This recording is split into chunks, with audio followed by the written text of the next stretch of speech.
সবাই সংঘাতের জন্য মুখিয়ে আছেন এবং আপনারা অবশ্যই এটা অল্প কয়েক মাসের মধ্যে দেখতে পাবেন। এখন নির্বাচনের আগ পর্যন্ত মনে হচ্ছে যে আমাদের মাননীয় প্রধান উপদেষ্টা থাকার কারণে আমি মনে করি যেটা হচ্ছে যে ওনার দিকে তাকিয়ে বা ওনার পরিস্থিতি অবস্থানের কারণে অনেকেই সংঘাতে জড়াচ্ছেন না, কিন্তু সবাই সংঘাতের জন্য মুখিয়ে আছেন এবং আপনারা অবশ্যই এটা অল্প কয়েক মাসের মধ্যে দেখতে পাবেন। এবং আমি আশঙ্কা করছি যদি এটার সাথে ধর্মীয় যে দৃষ্টিকোণ এটা যদি যুক্ত হয় তাহলে বাংলাদেশ পরিস্থিতি আরো খারাপ হবে। বাইরে আওয়ামী লীগ আছে ভারতে এবং অন্যান্য জায়গায়, তারাও চেষ্টা করতেছে। আমি শুনতে পেয়েছি যে দরবারগুলোর সাথে সংযোগ তৈরি করার জন্য এবং দরবারগুলোকে বোঝানোর জন্য যে দেখো ডক্টর মোহাম্মদ ইউনূস এসে তোমাদের মাজার ভেঙে দিচ্ছে, তোমাদের মসজিদ থেকে বের করে দিচ্ছে।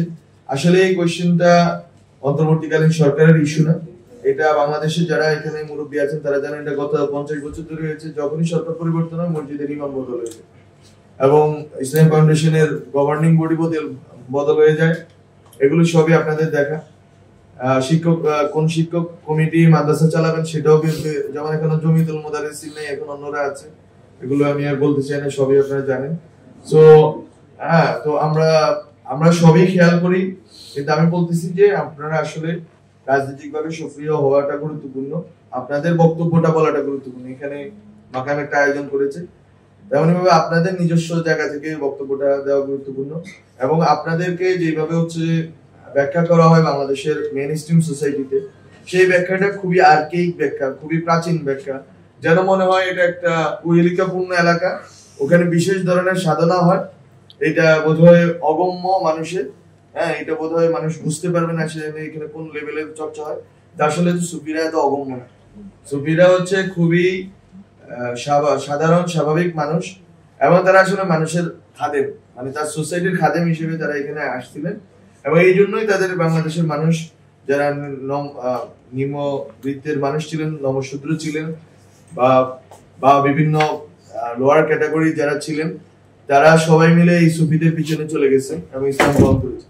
ফলে বাংলাদেশের ইতিহাসটা হচ্ছে সুফিদের খেদমতের ইতিহাস এবং খেদমতের জন্য এই মাজার খানকা এগুলো খুবই গুরুত্বপূর্ণ। আপনারা ওই কালচারাল বৈশিষ্ট্যটা ধরে রাখেন, মানুষের কাছে পৌঁছান এবং মানুষের খেদমত করেন। এবং একটা কথা আছে আরবি না বলি, কিন্তু যে এটা যে জাতির ইমাম হচ্ছে জাতির খাদেম।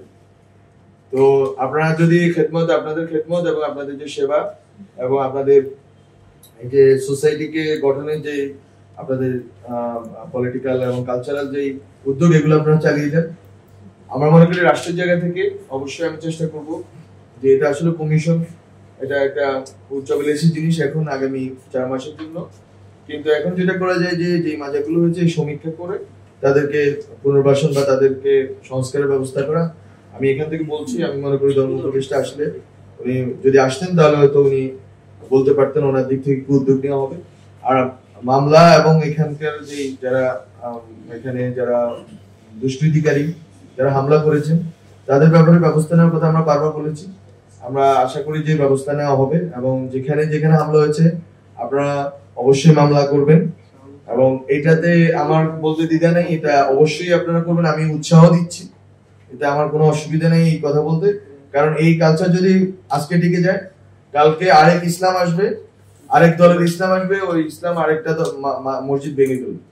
আজকে সুফিদের উপর হচ্ছে, কালকে কওমিদের উপর হবে, কওমিরা মনে করছে যে আজকে সুখী আছে, তারপরের দিন হবে আরেকটা দলের উপর, বলে ইট উইল গো অন। আপনারা এটা অব্যাহত থাকতে পারে না বাংলাদেশের মতো রাষ্ট্রে। বলে আপনারা এটা মনে করি যে আপনাদের যে কথাগুলো বললাম